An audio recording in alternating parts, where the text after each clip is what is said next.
Okay, welcome to the property show here on Uxbridge FM. Our guest today is Stephen Andrea, owner of Fuchsia Homes based in Ruislip Manor. Hi, Stephen. Hello, morning. Now, I'll tell you a bit about Ruislip Manor. That my first house was Ruislip Manor. Do you know where Tesco's is? That's not too far from us at the top of the manor. Behind there's some masonettes, and my first house was behind there. How many years ago? This is like 2001. 2001. Yeah. So does that make you 2 years old, Ollie? I think it does, doesn't it? just to make me feel really old. And for those who don't know where Fuchsia Homes is, Ruislip Manor, that's the place where the railway bridge always floods, isn't it? Yes, it is. Yeah, I think most people navigate by pubs. So if you know where the Weatherspoons is, if you look at the Weatherspoons, we're 2 doors up on the right, so you can't miss us. Yeah, and you're pink inside? We're pink, and at night we've got our 2 big bright monitors, so we keep the manor nice and illuminated at night. Ah, yes. And are there some good places to eat in Ruislip Manor? Yeah, we do something called Fat Fridays in the office, where we have one little binge day. I think we're still working our way around the manor and trying to, we're trying to keep off Deliveroo and Uber Eats. We're just trying to work all the restaurants on the manor at the moment. I did come back from an appointment the other day, and you 2 had pizza without me. Outrageous, absolutely outrageous. And they tried to hide it as well. They put it in the kitchen out of sight, and I was very upset, very, very upset. But their excuse was, we were hungry and it was quick, and all right, you just wanted to leave me out. That's fine. Okay. Thanks, boys. I'll remember that. So tell us a bit about Fuchsia Homes. How long has it been going? Why did you set it up? We're actually coming up to our first birthday, which is exciting, which is very, very exciting. So a year ago, I decided it would be a great idea to set up an estate agency during all the Brexit malarkey and all the turmoil that's going on at the moment with uncertainty. I thought, why not? Why not start up an estate agency? I'd come from a corporate background, and I wanted to show that things could be done better. I think that's the most important thing. I think there's a horrible stigma with estate agency. I think there is a very much a public perception of what a estate agency is and what it looks like. And we want to be different. We are different. And the 2 fundamentals that I funded the company on were tech. So we always wanted to be right at the bleeding edge of any kind of technology out there. And the academy. So we created an in-house academy to take on people wanting to get into the industry, and so that they come out of our academy proper qualified estate agents that go beyond that, just that normal estate agent you would encounter in another office, but actually they are trained sales consultants. They are knowledgeable people that know their industries, and they're specialists with their industries and able to give really good quality advice. And that's why I have these 2 gentlemen next to me today. These 2 reprobates. Yes. So you do the usual sales and lettings, but the academy, that's something really quite different, isn't it? That's probably one of our big showpieces, actually, and what makes us really different. I've worked for so many companies over the years. I've been in the industry a very, very long time, and what I think one of the biggest gripes that I had about the industry is that if you were recruiting someone, that person could be straight off the street, no background checks done on that person whatsoever, so you wouldn't know if they'd been a burglar or anything like that. And then within a day, you're handing keys to that person, say, yeah, go do that viewing on that house. They could be a convicted burglar. And also they have absolutely no property knowledge, no experience whatsoever. And yet that company is trusting that individual with someone's biggest asset. Yeah. That never sat right with me. That never, ever sat right with me. And that's why we have the academy. I've never even thought of that. Selling a house probably 2 or 3 times, you always tend to just go for the lowest fee or whatever. But I'd never even considered that there might be some dodginess to watch out for in that world. Well, you just don't know. No. You just don't know who's showing your home. For me, I've got more qualifications than I can put on a business card.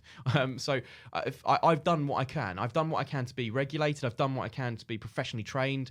I go out. I go to new seminars. I meet new people. I'm constantly trying to make sure that the stuff that's being taught in the academy is right at the forefront of what is relevant in today's marketplace, and gives these guys next to me all the tools possible to be the best possible consultants for our clients. But it's quite scary. I've met a few times young kids that have come straight out of college, just got their driving license, and they're straight into an estate agency and they're straight into selling homes, how can that be the best possible person to sell someone's house and get them the best possible price? And that to me just doesn't sit right. So there is an apprenticeship scheme which has been ongoing for a while. Yes. And how long would that take to go through as an apprentice estate agent? It's minimum normally of 12 months. It can be anything between 12 to 18 months. The government apprenticeship scheme, I'm a big fan of apprenticeships. I'm a very, very big fan of apprenticeships. I think it's a great entry into many, many careers and industries. So what we wanted to do was, when I looked at the syllabus of the apprenticeship scheme, it's very prescriptive, it's very informative, and you guys are going to come out with some really good stuff. But it doesn't teach you how to be awesome in your job, and that is what I was really concerned about. Is yes, they would know the basics as they came out, but is it lining them up in the best possible way to be really successful in the industry? No, it's not. So our academy runs parallel with the apprenticeship scheme. So they'll be taught really good, key, useful skills. They're just taught how to be the best that they could possibly be. But there's a fundamental that I live by, which is just do right by granny, isn't it, boys? You know, if you wouldn't do it to your granny, don't do it to your clients. So just treat everyone like granny. Yeah. So Ollie and Adam, you've popped in. You're the guys on the academy. Tell us about what you would do then in a daily kind of... Oh, goodness me, boys, lie. Schedule. Lie, boys, lie. Don't tell the truth. Come in, make the tea, of course. Yeah. Got to start the day, Oh, no, right? I don't know. You probably wouldn't if you tried Adam's tea. Well, I don't know. Are you shadowing an agent? How does that work then? So we don't shadow an agent. We obviously started initially by shadowing with Stephen, and they're stuck with me, Steve. Yeah, hard life. Coming like Siamese twins, but no, it's all good. Sort of obviously been mentoring from Stephen and learning the right ways, and the appropriate manner that we should be. It's just because he had a bit of experience in other estate agencies. He had that sort of experience, but me, I was straight in, same time as him, but no experience at all. I wanted to get into sales, but not didn't know exactly what I wanted to do. So when estate agency came into it, I fell in love with it really quickly, and I've been really enjoying the academy so far. So yeah. It's been good. I think what's a little bit sad is when we put the advert live on the government website, there's really not that many estate agency companies now doing apprenticeships. Okay, and that fair enough, because it is a big chunk of your time. You have to be committed to it, because what you don't want to happen, as you said, is that you just end up buying into something that you think you're just going to get someone that's just going to make tea. That's not right. These people they want a career, and we had over 200 applications. Wow. So that kind of just shows the shortage of opportunities out there to get into this industry and how hard it is to get into this industry. And out of those 200 applications, I don't know what possessed me, but I thought these two, these two are the best of what's out there. And I thought, I'll take a chance on these two. And you're guaranteeing them a job at the end, are you? Yeah, so that again is where Fuchsia Homes differs. So where you normally go into an apprenticeship scheme, after you've done your apprenticeship with a company, you would then be in good stead to go and get a job with another estate agency.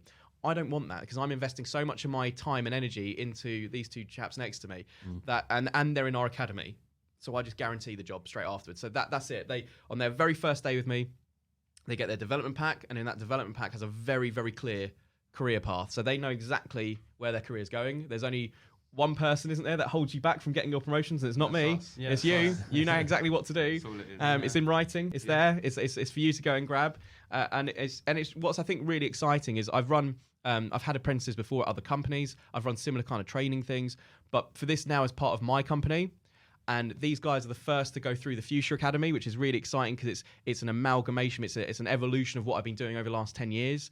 They're right at the cutting edge, and they're going to be, in probably about 2 years' time, you're going to be helping me teach the next intake into the academy, and those guys will be your staff in the future. Well, when we you are guys really lucky, but starting off first, so we can, there's no one above us, so we can go at our own pace. Yep. We're not competing against anyone, so And I think it kind of takes away the whole idea of and the perception of a cutthroat industry, where for us, and that's where we are, that new age, that difference to this industry, and what we're bringing as well. Again, it gives people that chance and not just sort of a grey cloud above their head to kind of think they're a bit under pressure and stuff like that. But Yeah. we work as a team, and I think that's a massive part of this industry which has been missing.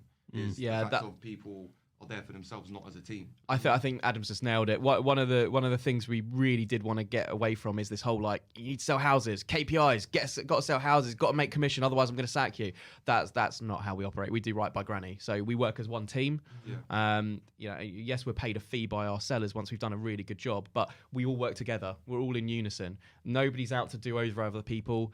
We will make sure that we find the best possible buyer for the property and who matches up to what the needs are of that seller, and it's the right way forward for a estate agency, and it's taking away that horrible, as Adam said, that kind of cutthroat kind of salesy industry where actually nobody benefits. It creates a horrible environment for someone to work in. It's high pressured. You go home miserable at night. You get to the end of the month, you've had a rubbish paycheck because all your colleagues sold everything and you've sold nothing. All of that's gone. That does not exist at Fuchsia Homes. That's not how I want the company to be. Yeah, it's not a very fair setup, is it? Because in an office, everybody takes part in selling a house. Surely, I don't know how you would divvy out the commission. Otherwise, it's a very strange arrangement, isn't it? I think. So you guys might then go on to open other Fuchsia offices. You never know in the future around the area. In the future, yeah. Is there a chance, if you're at local schools or whatever, to apply for the academy in future years? There will be actually. We've been invited to a careers fair in February, and that careers fair will be probably about 10% Fuchsia Homes and 90% about our academy. Okay. We really do want to get the message out there that there is a route into estate agency professionally, and to come out with proper qualifications. So yes, I will have to speak to our HR manager. For the life of me, I can't remember where this careers fair is going to be because bless Shivani, she's organising everything for us. But yes, I'll be there. Adam, Ollie will be there as well because they're the best people to be the advocates. Best people to be the advocates of how your career could look going through the academy. And I think, again, I've got to check this with Shivani, but I think we're opening up the academy for intake again in March. I think it's February or March time. So we'll be looking for another intake in February or March. So the plan going forward that we're going to do 2 intakes a year, one around February, March, and then one around September. So every 6 months we will look to do an intake. So here's the website, fuchsiahomes.co.uk. Our chameleon mascot. Yeah. Which funny story, that was a complete joke. I said that as a joke to our creative designer. Right. And then it kind of took on a life of its own because I play around at night with like a graphic design stuff and I things like Canva and stuff like that for our social media platforms. And I was going through stock images and I found that guy. And I sent it through. This must have been at 1 o'clock in the morning. My creative director thinks I'm absolutely nuts. And he probably thinks I don't sleep at all. But I sent it through to him. I said, how funny would it be if we came up with a slogan of thinking of changing to fuchsia, it's chameleon, we turn the chameleon pink? Now, at the time, I thought it was a joke. I said it as a joke. He messaged me back the next day and said, that's brilliant, I'm going to turn him pink. And that's how we got our mascot. And now he's on everything. Yeah, well, even in the office as well. Yep, we've got, as you walk in on the office, there's him as you walk in, because we've got a little step. And we had the option of putting like a glass banister or something in to stop people tripping over the step. I said, and it was actually our signage guy. I said, Steve, why don't we CNC cut a massive chameleon? And again, he said it as a joke to me, and I went, do you know what? Let's do it. So for local sales and lettings, we head there. Any other services that you want to get across? Do you know what? I think what I really wanted to be, what I really wanted the website to achieve is estate agents' websites. They all look the same, and they're boring. And let's be fair, nobody really looks on them. So what I wanted to get across was actually useful knowledge that you could take away. So the very first thing we put as a tab there is the Fuchsia. Well, it's about us first, and then you got the Fuchsia News. So I'm a religious blogger, and I try to make the blogs as useful as possible for people because moving is really stressful, and there's stuff that landlords don't know about with regulation changes. So I really try and keep on top of it. One of the ones up there, the how to stage your home. I'm a bit of a neat freak. I've been accused of having like borderline OCD because I know if someone's moved my keyboard out of place. So I was writing one the other day, and I didn't realise I was up to 5 pages on this blog, and my other half was reading over it and said, Steve, it's literally just declutter, declutter, declutter. And I was like, yeah, maybe I should cut down the decluttering bit because I'm a bit too frivolent when it comes to throwing stuff out. Yeah. And so I just want to make it useful. I always wanted it to be a source of information for people where they didn't know where to turn to. So there's some local stats and things I put on there every now and then as well. So I do a little bit of local market research. I think I did one not too long ago, didn't I, about how house prices will probably grow about 25 grand over the next 5 years in Ruislip. So there's for people that are worried at the moment in the current marketplace, do I move? Don't I move? What's going on with Brexit? I thought, no, let's take Brexit out of the conversation, put it into a timescale. If you're looking to stay in 5 years' time, what is the likelihood of what's going to happen to my property? Write it on the blog. So I always try to post a blog once a week every Friday. Amazing. Well, if you're thinking of moving, that's the place to head, or selling, I guess. And we'll hopefully have you back in a month's time or so. Try and do this every month and chat about the property market. And we've got any questions, they can email in and ask Stephen. We'll try and answer them. Yeah, I'll try. I'll try. And also, we might get a chance to hear some funny stories as well. You never know. I've got plenty of them. Yeah, plenty of them. Yeah. There's certain industries, aren't there, where you just know there's funny stories to be told. I'll probably have to discuss with you off air if I can talk about some of them. I don't want to get you in any trouble, so we'll have a conversation about that later, and then I'll be able to tell you some of the anecdotes, maybe. Yeah. But there's all sorts, and all kinds of things we've encountered over my careers, from trainee up to now. Funny things. Well, Stephen, Ollie, and Adam, thanks so much for popping in today Thanks for having and us. telling us all about the academy. That's been great. And we'll see you soon, no doubt. Thank you. Thank you. Cheers.